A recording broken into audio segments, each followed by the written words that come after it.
Sir బాగుందా? ఏం విన్నారు? నిద్రపోయారు సార్ పాపం. బాగా గవర్నమెంట్ ఎంప్లాయీస్, గెజిటెడ్ ఆఫీసర్లు, సెంట్రల్ గవర్నమెంట్ ఎంప్లాయీ, వాళ్ళ భార్య ఎంప్లాయీ, నెలకు 1.5 లక్షలు వస్తుంది, మేము వెస్టేజ్ చేస్తున్నాం అంటే మీరు మాట్లాడుతున్నారు. సార్ నిద్రపోతున్నారు అంటే మీకు జీవితం మీద లేదు, మీ పిల్లల భవిష్యత్తు మీద అసలు లేదు, అంతే కదా? ఒక సెంట్రల్ గవర్నమెంట్ ఎంప్లాయీ వచ్చి మాట్లాడుతూ ఉన్నాడు, ఒక ఏఎన్ఎం వచ్చి మాట్లాడుతూ ఉంది, మీరు మాట్లాడుకుంటా ఉన్నారు. సీరియస్నెస్ అనేది జీవితంలో చాలా ఇంపార్టెంట్. ఏం సక్సెస్ అవ్వాలన్నా, ఏం సాధించాలన్నా.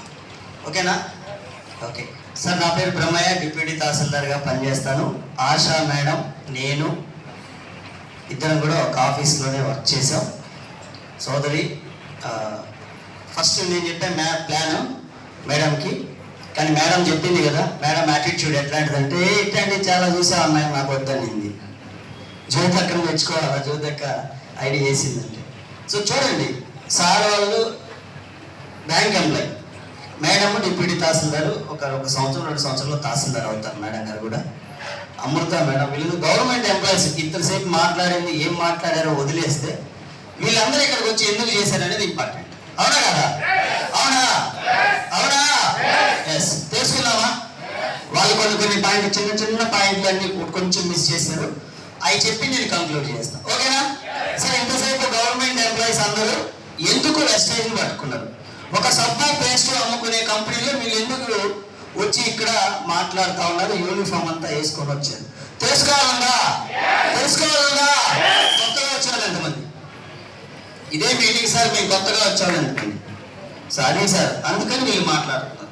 పాత వాళ్ళు అయితే మాట్లాడరు, కొత్త వాళ్ళు కాబట్టి వెస్టేజ్ యొక్క గొప్పతనం తెలియదు కాబట్టి మీరు మాట్లాడుతున్నారు. తప్పేం లేదమ్మా, మీకు తెలియదు కాబట్టి మాట్లాడారు. నెక్స్ట్ మీటింగ్కి వస్తే అసలు కుక్కిరమంటారు, మొబైల్ కూడా ఓపెన్ చేయరు, అసలు ఫ్లైట్ ఎక్కిస్తారు. ఎందుకంటే మా వాళ్ళందరూ చెప్తారు, మీ మొబైల్ ఫ్లైట్ మోడ్లో పెడితే ఫ్లైట్ ఎక్కిస్తాం. ఫ్లైట్ ఎక్కాలి అందరూ ఉంటారా లేదా? ఎస్. కాబట్టి నా గురించి ఒక 5 నిమిషాలు చెప్పిన తర్వాత నేను వెస్టేజ్ బిజినెస్ ఎందుకు చేస్తానో చెప్తాను, తర్వాత మీరు ఎందుకు చేయాలో కూడా చెప్తాను. ఓకేనా? తర్వాత మీరు డిసైడ్ అవ్వండి చేయాలా వద్దా అనేది. ఓకేనా? ఎస్. ఓకే సార్, నేను స్టార్ట్ చేయాలంటే మీరందరూ కొంచెం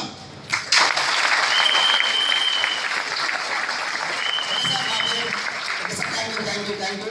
నేనేదో చప్పట్లు కొట్టుకోలేదు, మీరు నిద్రమవుతున్నారు, కొంచెం క్లాప్స్ కొట్టించాలి. ఓకేనా? Okay, thank you. నా పేరు బ్రహ్మయ్య, డిప్యూటీ తహసీల్దార్గా పనిచేస్తాను.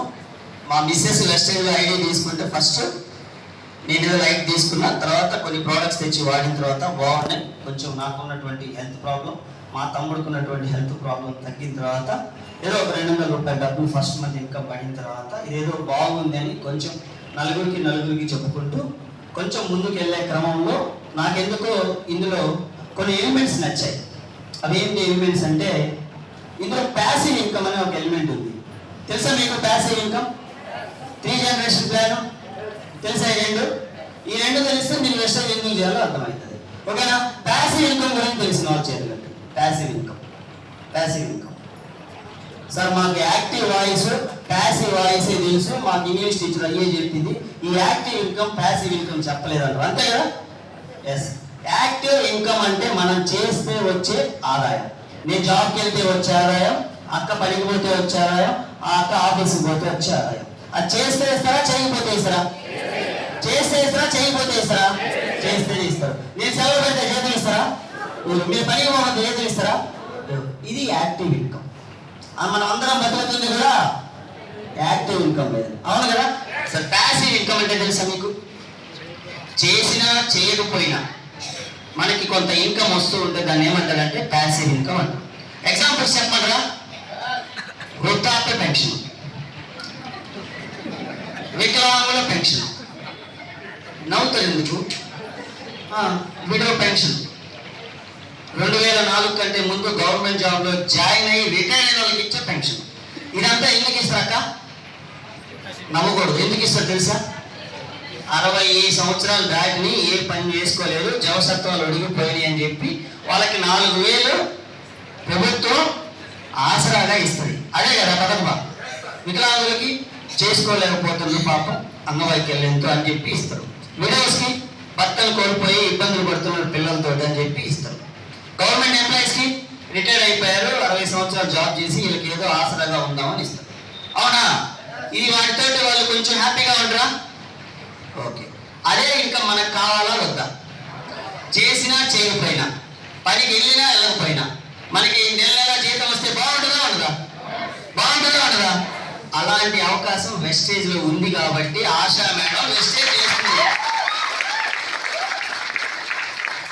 అలాంటి అవకాశం ఉంది కాబట్టి Sudhakar sir central government employee అయినా వెస్టేజ్ చేస్తున్నాడు.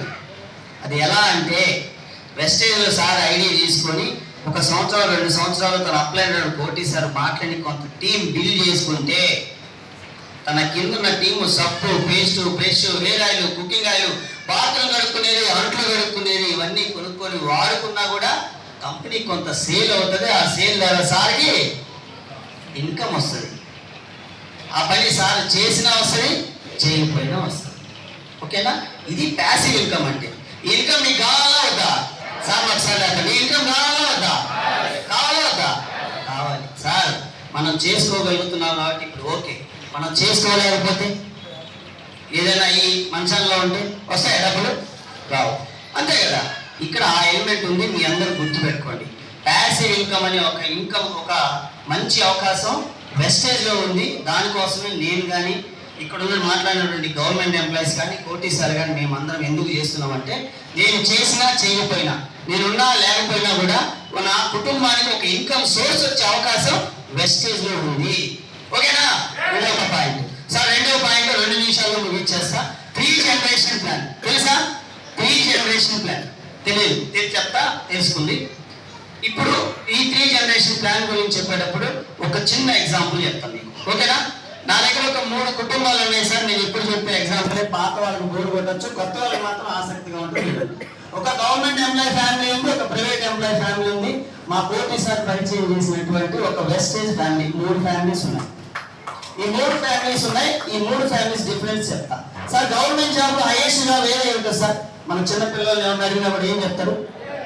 ఐఏఎస్, కలెక్టర్ అని చెప్తారు. ఒక కలెక్టర్గా ఉద్యోగం చేసేటప్పుడు జీతం ఎంత ఉండొచ్చు సార్? 1.5 లక్షం. అంతేనా? 1.5 లక్షం ఉండొచ్చు. సార్ కలెక్టర్ గారు అంటే జిల్లాకి ప్రథమ పౌరుడు, ప్రోటోకాల్ నెంబర్ 1. సార్ ఎటు పోయినా, వెనక పోయినా, ముందు పోయినా ఒక కారు, ముందు పోయినా కారే, వెనక పోయినా కారే. సార్కైనా మేడం కూడానా? మేడం కూడా అలాంటి ప్రోటోకాలే ఉంటుంది. సార్ కలెక్టర్ గారు కలెక్టర్ ఉద్యోగం చేస్తారని చావు రాకుండా ఉంటుందా? రాకుండా ఉంటుందా? ఏదన్నా పొరపాటున కలెక్టర్ గారు చనిపోతే ఆ కలెక్టర్ ఉద్యోగం వాళ్ళ భార్యకి ఇస్తారా? వాళ్ళ కూతురికి, వాళ్ళ కొడుక్కి లేదు. కాకపోతే ఏదో ఒక ఉద్యోగం ఇస్తారు. అందుకే నాకు పిల్లలు కూడా ఇచ్చిండ్రు కదా. గవర్నమెంట్ ఎంప్లాయీకి పిల్లలు ఇవ్వడానికి తల్లిదండ్రులు ఎందుకు పోటీ పడతారు? 2 ఆప్షన్లు ఉంటాయి దాంట్లో. ఇంతకు ముందు పెన్షన్ ఉండేది, వాడు పుట్టుకుని పోతే ఆ జాబ్ వాళ్ళ పిల్లలకి ఇస్తారని ఇస్తారు. అంతే కదా? ఇంత పొట్టుకున్నా పొట్ట వేసుకోవాలన్నా నాకు ఎందుకు పిల్లలు ఇచ్చిందంటే నన్ను చూసి కాదు, నా జాబ్ చూసి ఇచ్చిండ్రు అనమాట. ఓకేనా? ఓకే. కాబట్టి ఇందులో ఏదో ఒక జాబ్ ఇస్తారు. కానీ ఏ జాబ్ ఇస్తారంటే ఇంటర్మీడియట్ చదివితేమో అటెండర్ ఉద్యోగం ఇస్తుంది, ఆశా చదువుతున్నాను. డిగ్రీ చదివితేమో జర్నలిస్ట్ ఉద్యోగం ఇస్తుంది. ఆమె ఇచ్చేది సెక్షన్లో. కలెక్టర్ ఉద్యోగం ఇవ్వమంటే ఇవ్వరు.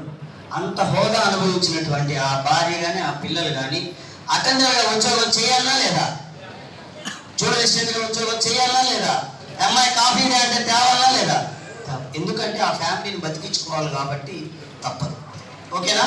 ఇది పక్కన పెడితే ఒక ప్రైవేట్ జాబ్ చేసేటువంటి ఒక వ్యక్తి ఉన్నాడు.